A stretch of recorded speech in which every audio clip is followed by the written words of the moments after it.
Boa noite, senhores telespectadores, internautas. Mais uma noite aqui para o nosso programa Maçonaria e Humanidade. Patrocínio das nossas pizzas de Nápoles, a pizza crocante, gostosa, saborosa de Montenegro. E mais uma vez aqui estamos com o irmão Giovanni para nos abrilhantar a noite com os seus conhecimentos, sua sabedoria, né? Nossa saudação aos nossos telespectadores, internautas, irmão Giovanni. Boa Seja noite, bem-vindo. Obrigado, Roberto. Obrigado, mano. Obrigado mesmo, obrigado pelo convite. Estamos aqui hoje sem a presença do irmão Florencio, né, que é o coordenador do programa, o apresentador oficial, mas com certeza vamos tentar suprir a ausência dele com a maior dignidade, à altura da pessoa dele. E boa noite a todos. Muito bem. Na nossa última edição da semana passada, nós abordamos temas vinculados a civilizações, um pouco fugindo da maçonaria e a humanidade, mas sim trazendo a humanidade e introduzindo a maçonaria. E tivemos um belo debate com o irmão Florencio a respeito das civilizações, dos primórdios das civilizações, né, debatendo sobre o Egito. Exatamente. Né? E foi um programa bastante interessante, muitas pessoas já entraram em contato, comentaram, perguntaram, mas as pessoas querem saber mesmo da ligação do Egito com a maçonaria. O Egito sempre trouxe, para quem é um buscador, a gente chama buscador, eu gosto de usar esse termo, buscador, porque é uma pessoa mais curiosa, que tenta entender um pouco o porquê da existência do ser humano, o seu papel aqui nesse plano, nesse planeta, nessa existência. Então, o Egito é uma das civilizações, assim, o Egito antigo carrega, assim, acho que o maior manancial de curiosidade, mistérios, né, na história do ser humano. E a maçonaria realmente buscou no Antigo Egito muita coisa. Ela realmente deu uma pescada lá nesse passado e foi lá trazer material para o seu ritual que é praticado hoje atualmente. Mas eu tenho um apreço muito grande por essa parte da história, que é a parte que eu mais gosto, Roberto. É uma parte assim que eu mais curto e com certeza hoje assim já são mais autores, né? Porque daí a própria internet vai possibilitando a gente poder pesquisar, encontrar mais autores, mais materiais, mais publicações que a gente consegue já traduzir através da internet e tudo mais, publicações que não chegam no Brasil, e a gente consegue, vai acompanhando, vai se aprofundando e vai vendo assim como realmente o Egito antigo ele deixou marcas bem profundas na maçonaria, sabe, no meu ponto de vista. Assim. Eu acho que, fazendo uma analogia, irmão Giovanni, eu acho que continua fazendo marcas, até porque dando continuidade, já fazendo um spoiler de repente dos próximos episódios, onde vamos tentar abordar outras civilizações, o Egito ainda existe. Né? É a única das grandes civilizações que existe. E até para conhecimento e curiosidade dos curiosos, né, dos buscadores, como a gente tenta buscar, né, às vezes fazer essa associação de analogia entre as civilizações, a evolução da humanidade e rebuscando alguns aspectos para preencher algumas coisas que foram pensadas para a maçonaria, né? Por exemplo, nós temos ali no Oriente Médio, né, as civilizações mesopotâmias, que também tiveram grande influência sobre alguns aspectos na construção da filosofia maçônica, do seu simbolismo, né? E as pessoas às vezes olham as coisas, não interpretam porque não tem aquele link do estalo, né? Mas conhecem as coisas quando vêm. Nossa, aquela associação assim, um exemplo muito típico assim, quem não viu, fazendo um spoiler daquele filme, O Príncipe da Pérsia? Quem é a Pérsia hoje nos nossos mundos atuais? Irã, Iraque. Então, quer dizer, são civilizações que ainda trazem consigo uma bagagem de cultura muito forte, muito arraigada, né? E talvez o Egito seja das civilizações a mais antiga, mas que também é a que ainda se faz presente. E dentro da ritualística maçônica, né, para quem já teve a oportunidade de visitar uma loja, de uma sessão não magna, uma sessão não ritualística, uma sessão aberta, né, vê que os irmãos possuem vários adereços, medalhas, condecorações, e isso era muito forte na civilização egípcia. Exatamente. Inclusive, fazendo uma pequena associação, né, a religião egípcia era politeísta, vários deuses com cabeças de animal, corpo humano, várias associações. Tu colocasse muito bem na última gravação sobre a esfinge, né? E a gente vê que muitas dessas associações de postura, de analogias, também a maçonaria se apropriou. Inclusive da forma de sentar. Também, exatamente. Né? Quem já teve a oportunidade de ver, né? Fazendo uma associação muito simplista, né? Um militar tem a posição de sentido, quando presta referência a um oficial, a bandeira, alguma das armas oficiais daquele país. O maçom também tem uma posição que ele fica em repouso e uma posição também, digamos assim, de reverência, mas a de repouso tem muita associação com o Egito, correto? Sim, tá. Existe, praticamente todas as representações, esculturas, pinturas, relevo, sempre tu encontra ali o modo de sentar do maçom. Mas eu entendo que uma das coisas mais importantes que a maçonaria buscou no Antigo Egito, entre as coisas mais importantes, eu vejo o ritual de iniciação. O ritual de iniciação é uma coisa... Iniciação seria o batismo do candidato que vai se tornar maçom, se passar por uma série de testes, né? Exatamente. Então, vou falar do Antigo Egito, não vou falar da maçonaria, mas no Antigo Egito, então, para o camarada ascender às escolas iniciáticas, para se tornar um sacerdote, então ele precisava participar de alguns rituais, um ritual de iniciação que envolvia várias atividades. Então, tinha o ritual do fogo, o ritual da caverna, o ritual da água, do ar, e a maçonaria buscou nessa ritualística aí adaptações. Hoje, claro que isso é mais no campo da ideia, né, no campo do pensamento, no campo da ação, porque naquela época o camarada no ritual da terra, né, o camarada ficava numa caverna e tudo mais, e por um dia inteiro praticamente, dependia de qual o grupo que ele estava ingressando, mas e a maçonaria buscou isso. Por que isso? Por que um ritual de iniciação? Por que o egípcio criou esse ritual de iniciação? Praticamente todas as religiões, naturalmente, têm um processo de passagem. De passagem. Né? Um ritualzinho de passagem. Seja no batizado na católica, algumas outras religiões têm os seus rituais de sagração, enfim. Perfeito. Então, por quê? Para fazer com que o camarada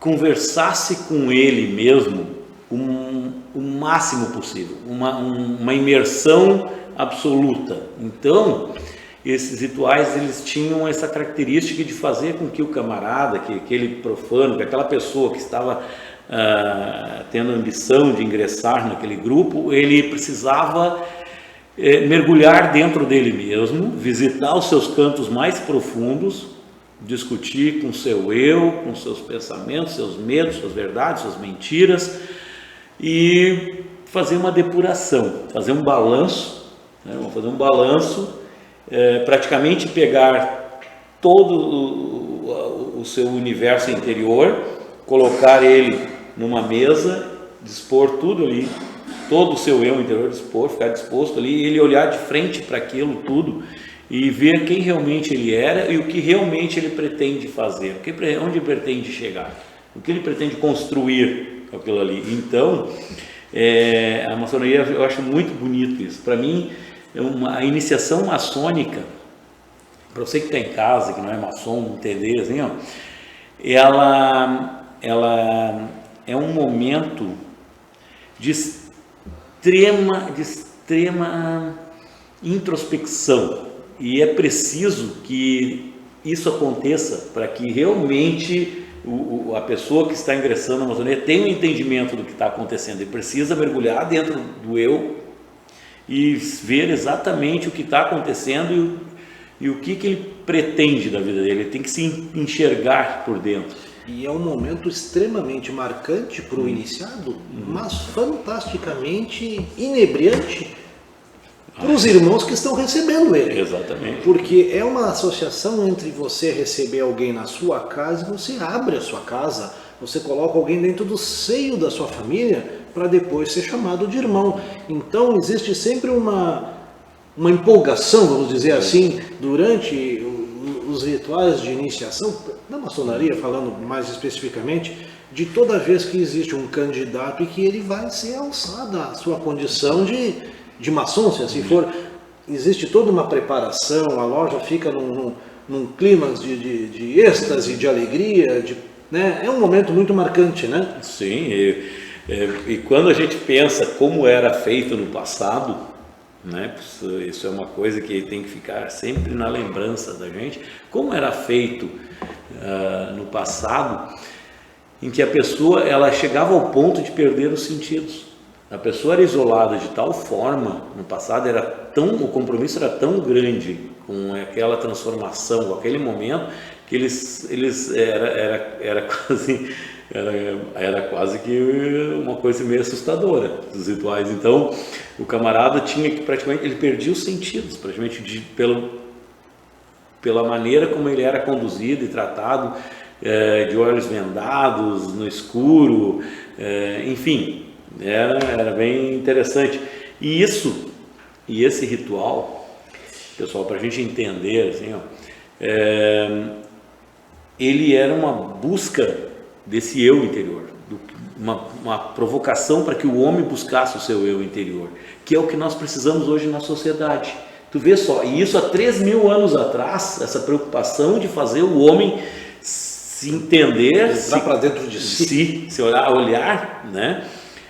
Para dentro de si e entender exatamente isso, olhar para dentro de si é a palavra correta, olhar para dentro de si e entender a importância dele neste universo e o compromisso que ele tem com a sociedade, sabe? Isso faz, porque a partir do momento que tu entende o teu compromisso nesse espaço, nesse planeta, tu começa a entender e te valorizar também, porque tu começa a ser um agente de transformação.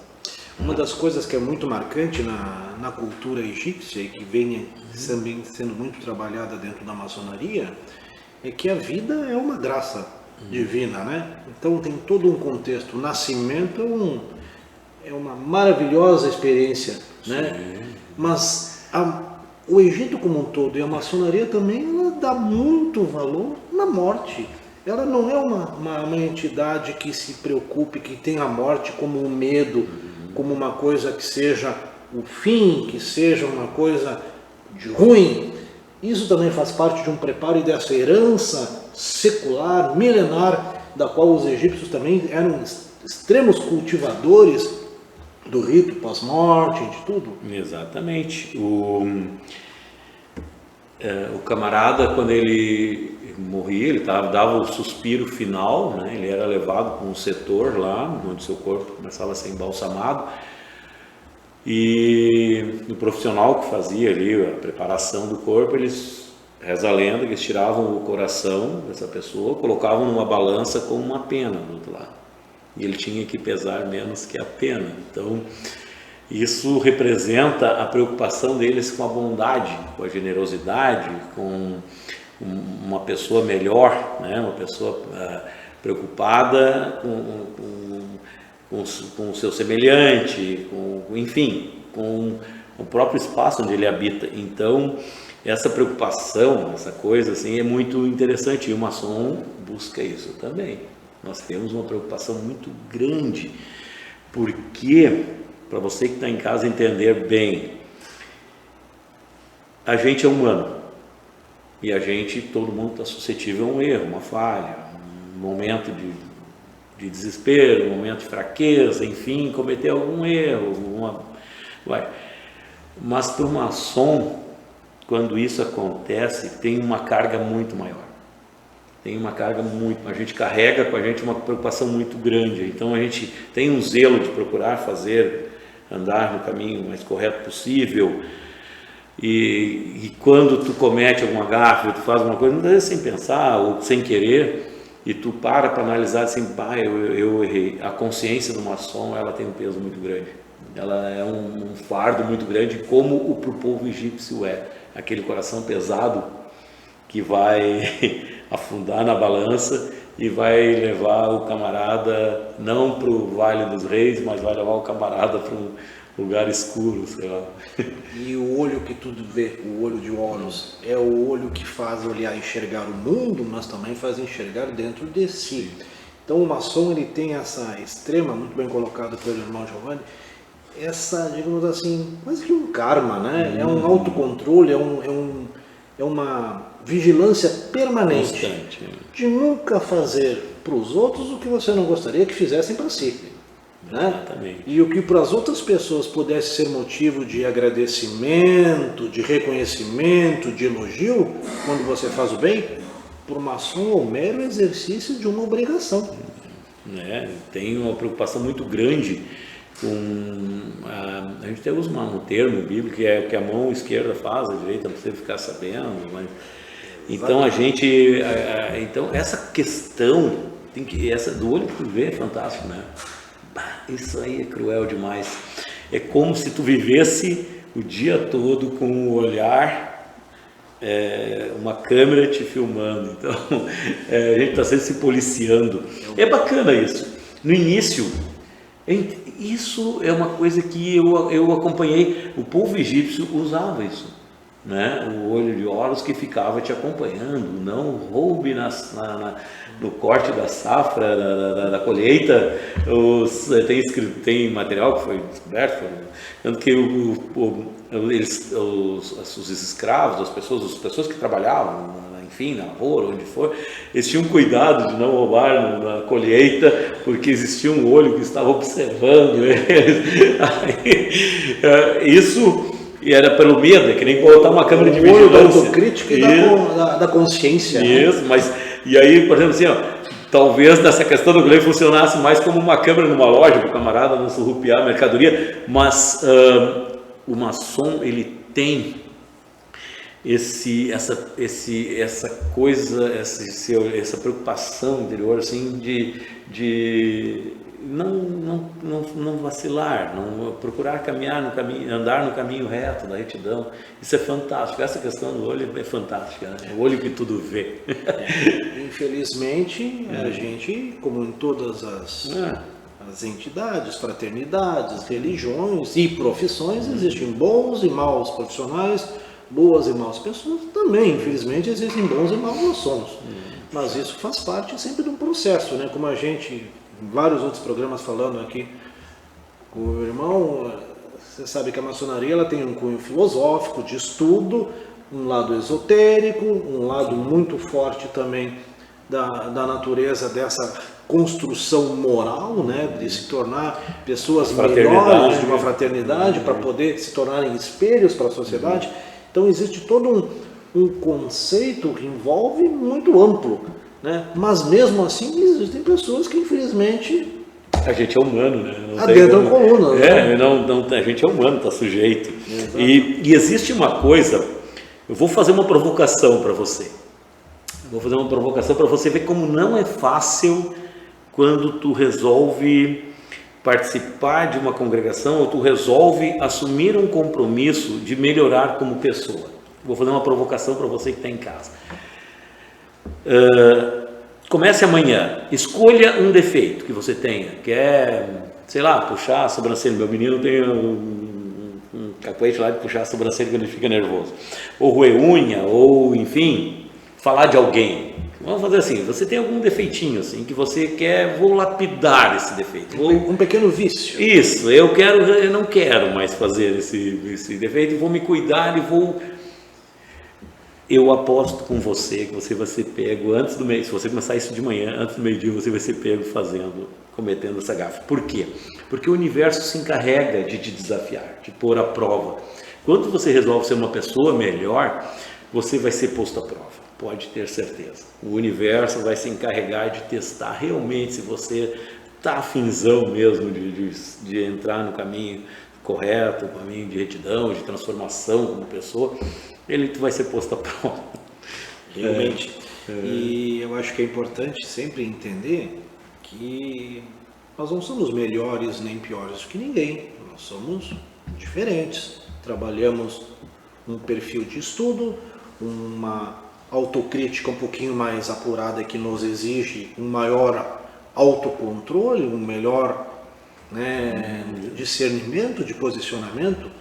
Mas longe de achar que somos pessoas que estamos acima de outras pessoas, melhores, piores, injustamente, aquela filosofia sempre que a maçonaria consagra. Somos todos irmãos, independente da idade, independente das profissões, independente de qualquer condição socioeconômica, inclusive, todos são irmãos. Perfeito. E essa igualdade que é um dos grandes conceitos que faz com que as pessoas, eu tive particularmente uma experiência extremamente, vou colocar rapidamente com os telespectadores internautas, eu e o irmão aqui, me formei em medicina, em 93 e me achava extremamente chato.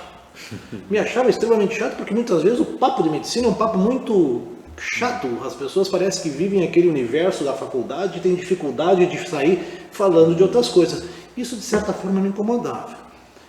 Aliado a isso, eu muito inquieto resolvi fazer um segundo vestibular lá, fiz um ingresso de diplomado, e fui fazer geografia. Capaz, eu não sabia disso. Eu fui fazer geografia. Que maravilha. Depois da geografia eu resolvi pular para a história. E o que foi mais interessante de tudo isso?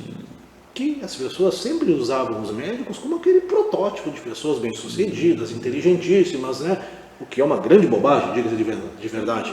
Mais ou menos. E o que eu fui encontrar? Encontrei pessoas maravilhosas, cabeças gigantes do ponto de vista de modelo de vida, de conhecimento e de convívio fora do ambiente médico. E como a gente precisa muitas vezes ter a mente aberta para poder usufruir e valorizar essas pessoas e esses modelos.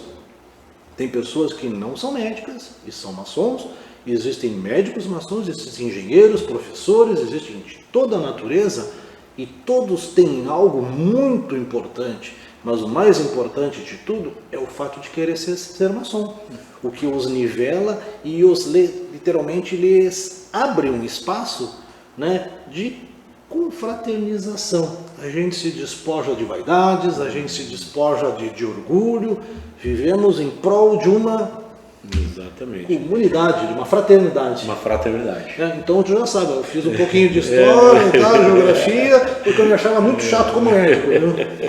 Eu pinto carro e fiz uma faculdade de arte. E eu curto muito a arte, eu não queria encerrar minha carreira sem ter um diploma. E as circunstâncias do mundo fazem a gente, muitas vezes, eu estudei arquitetura, eu quase me formei e não tive coragem. Meu pai morreu na época e a gente ficou meio complicado. Não era para ser. Não era para ser. Mas aí meu irmão foi lá e fez a faculdade, se formou e ficou legal, e hoje é um baita arquiteto. O que eu trago disso tudo da maçonaria com o Egito, vamos voltar lá ao Egito, que nós estávamos falando do Egito, o povo egípcio vivia nesse tipo de comunhão. Ele tinha, em 1880, foi encontrado pergaminhos não me lembro agora, uma falha, desculpa, mas enfim, foi encontrado pergaminhos com descrição de uma rotina dessas escolas iniciáticas que existia no Egito Antigo. E é ali, nesses pergaminhos que foram encontrados, traz a descrição, isso é muito interessante, traz a descrição da organização que fazia a gestão desse grupo, dessa escola, muito parecido com a da maçonaria, com cargos como venerável, vigilantes, com outros nomes, mas cumprindo as mesmas funções e as posições dentro da sala de estudo. Isso me chama muita atenção, como a maçonaria anda muito próximo do Egito Antigo, e como hoje esse tipo de informação começa a fazer sentido dentro de um ritual maçônico. Porque a gente, quando está dentro de loja, a gente participa de uma sessão de um trabalho maçônico, o que acontece? Ela tem uma programação, ela tem uma sequência, tem a parte que é uma parte mais mística, mas tem uma parte que é muito burocrática, que tem que ser cumprida. E existe todo um ritual, um respeito no uso da palavra dentro do templo. Então, no templo maçônico, existe um respeito muito grande com a palavra. Hierarquização. Isso aí, é o termo mais certo. E esse material que foi encontrado, esses pergaminhos, que agora não me recordo, foi uma falha grave, eu devia ter me preparado melhor, e esse material que foi encontrado, ele trata exatamente disso. Mas deixa o pessoal buscar, né? Buscar, não tem pessoa de mão beijada. Isso, 1880 foi encontrado esse material. E então, enfim, mas o que eu quero dizer?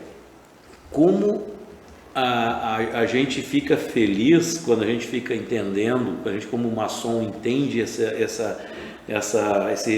tu vai percebendo, vai encontrando essa similaridade do ritual nosso, da maçonaria com esse povo antigo, as coisas fazem mais sentido e tendo esse entendimento, tu começa a perceber como era avançada essa civilização, como o povo egípcio era avançado. Nós falamos isso no programa passado, mas buscando, entendendo a ritualística, como era avançado.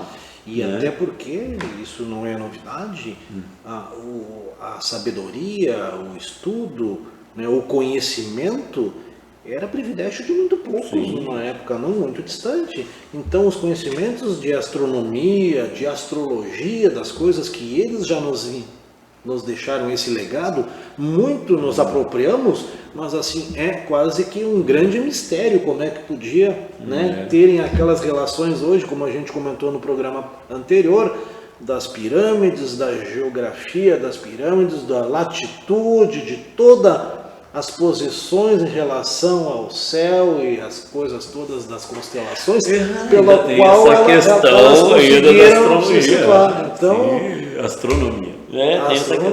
Tem essa questão. A maçonaria toda gira, então eu vou dar outro spoiler. Vou dar um a mais para o povo que está em casa. A maçonaria toda gira em torno de uma lenda, de um personagem. Então, eu acho que dá para falar, mas enfim. E aí gira em torno de um personagem que foi resgatado lá do Antigo Egito. Esse personagem é bíblico, né? Ele trabalhou no Templo de Salomão. Não, mas pode falar assim, pode ser Irã Abif. E esse personagem que é bíblico, trabalhou no Templo de Salomão, ele era um mestre de obras. Por isso, então, essa conexão da maçonaria com o serviço de pedreiro, com o artífice que mexe na pedra, que trabalha na construção. Talvez fosse um arquiteto, uma pessoa mais diferenciada na época. É isso aí, era um camarada que conseguia interpretar o projeto dos deuses, porque os faraós, eles eram a representação de Deus, eu falei isso na semana passada, que era a representação de Deus na Terra, mas para quem de repente não assistiu, e até próprios deuses na Terra, então eles tinham um projeto na mente, a gente tem que se transportar para aquela época, tinha um projeto na mente que só algumas pessoas conseguiram interpretar. E essa questão do arquiteto do templo, a maçonaria toda gira em torno desse personagem. É muito importante a gente ter um entendimento que, isso é bíblico também, que a construção do Templo de Salomão, né, que é hoje a representação, um templo maçônico é a representação, respeitando as proporções de um templo de Salomão, eles estão tudo interligados, é tudo muito interligados. E esses mistérios que nós não sabemos, que nós não compreendemos, esses mistérios que quando a gente começa a ler e se aprofundar, a gente vai querendo mais e mais, e vai querendo tentar interpretar, é o que fazem a gente perceber o como é importante a gente entender a nossa posição nesse planeta, a nossa posição na Terra, certo? Porque tu começa a entender a história, tu vai lendo a história, tu vai lendo o que aconteceu e tu começa a perceber que isso tudo é uma lição muito grande para nós. E se alguém deixou uma lição para nós, é porque a gente é importante. Então a gente tem que pegar essa lição com as duas mãos, agarrar ela, porque ela é um presente, né? Então o maçom hoje ele é um recebedor, um recipiendário, um recebedor de um grande presente. A gente tem um grande presente nas mãos, né? Com certeza. Isso não tem palavras para. Além da curiosidade, o tino dessa integração entre conhecimento, curiosidade, humildade e a busca da verdade, né? E aonde está a verdade? A verdade é uma coisa muito difícil.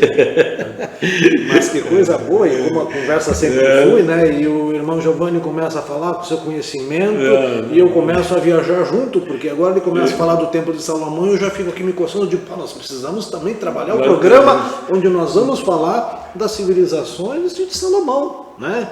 Davi, Salomão e as suas origens e o porquê que a maçonaria, né, se apropriou dessa... Nós podíamos fazer o próximo programa, né? Até o momento a gente... Estamos saindo do Egito, nós avançamos um pouquinho, até porque Moisés saiu do Egito. Sim, Moisés saiu do Egito, né? Atravessou o Mar Vermelho e foi em busca da Terra Prometida. Né? E ao longo de múltiplas batalhas, os hebreus e o povo de Israel depois foi... né? Vencendo as batalhas e teve dois grandes reis, um era pai de um e um era filho do outro. Estamos dizendo a mesma coisa, né? O conhecimento. Davi e Golias, Davi e Salomão. O conhecimento é uma coisa fantástica, né? Isso é uma coisa que no livro de Eclesiastes tem uma passagem que diz assim: o conhecimento é uma porta que se abre para um corredor com mais 10 portas.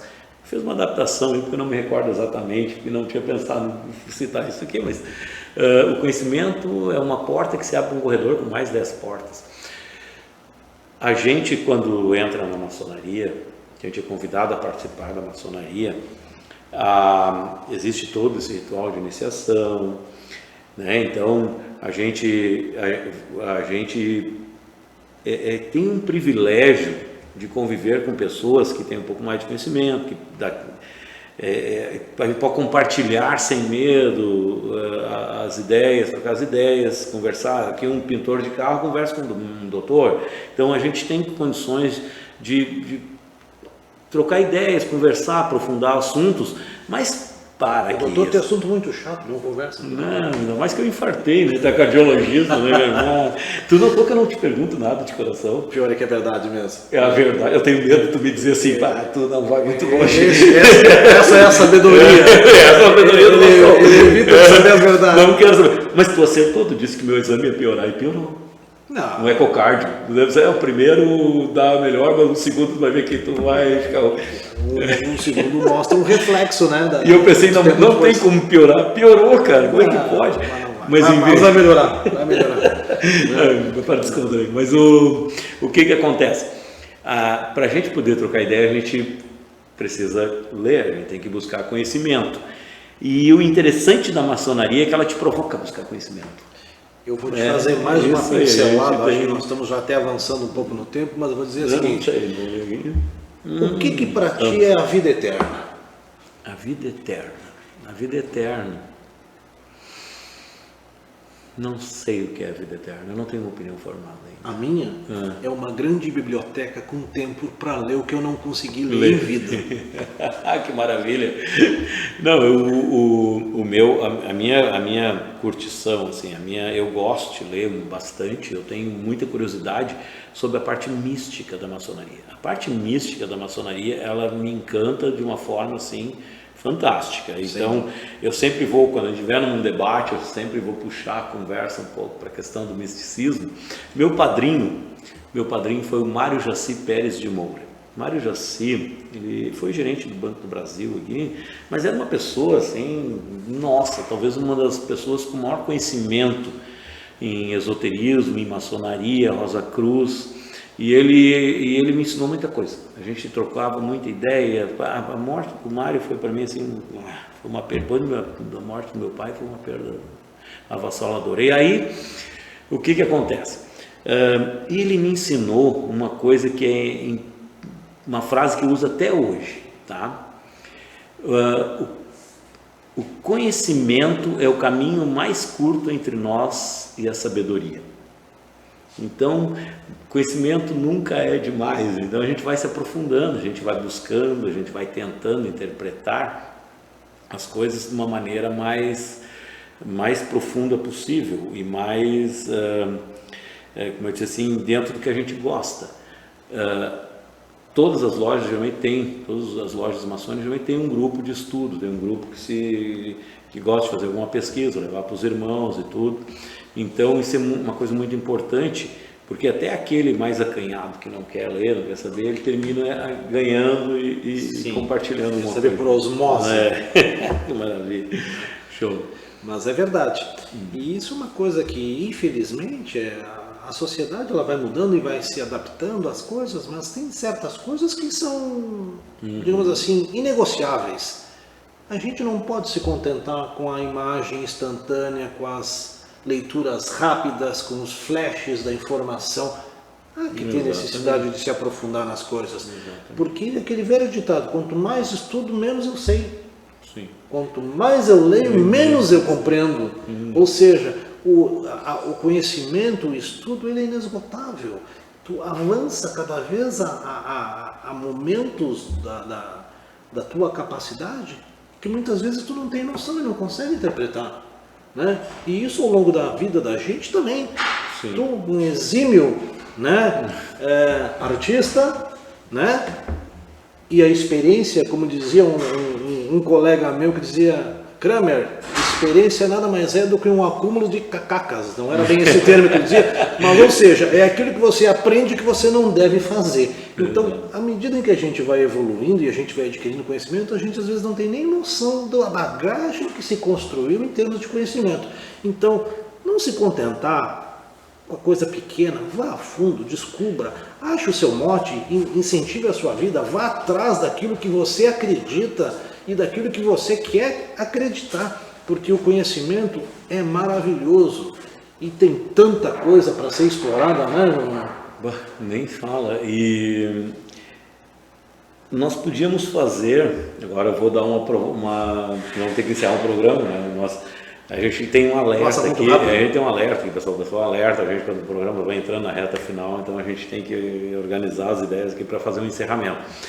A nossa conexão, falamos então sobre o Egito Antigo, 2 programas, e a conexão então, para resumir, a conexão da maçonaria com o Antigo Egito, ela é bastante profunda, então a gente pode apontar assim como mais marcante o ritual de iniciação, o olho que tudo vê e o arquiteto Irã Bif. São as 3 conexões mais profundas. Existe mais coisas, existe mais alegorias, mais... E as posições de Osíris. Exato, isso, posição. Mas essas questões aí são as mais marcantes e emblemáticas para a maçonaria. Eu gostei da tua ideia da gente falar sobre Salomão na próxima. Vamos avançar então. Vamos. Tiramos Moisés, atravessamos o rio e vamos construir um templo. Olha, eu vou te dizer, vamos para o Templo de Salomão. O Templo de Salomão. Gente, o Templo de Salomão, nós podíamos organizar, porque tem bastante gente que acompanha o programa, nós podíamos organizar visitas ao templo, à loja maçônica. Sim, a Rocha Azul. O Florencio fez uma visita, né? Fez um programa gravando de lá sobre alguns aspectos, né? Mas eu acho que o espaço e a curiosidade, né, demandem nós podíamos fazer isso aí para a gente mostrar em termos da imagem do que pode ser visto e a associação das coisas. Isso, vamos fazer o seguinte, vamos combinar agora nos bastidores. Falamos de Salomão e o templo no próximo programa. e preparamos essa... Isso, uma visita guiada à loja maçônica Rocha Azul. Uma visitação lá, quem quiser participar, a gente vai fazer, vamos ver uma maneira de disponibilizar como as pessoas podem entrar em contato para a gente organizar esse passeio aí. Com certeza. Tá? Irmão Giovanni, o tempo está acabando, a conversa está boa, né? Mas então suas considerações finais. Esse foi um prazer ter estado aqui com o irmão Roberto, como sempre, né? E se Deus quiser, tudo der certo, semana que vem estamos de volta aí, então falando agora sobre o Templo de Salomão. Fique com Deus.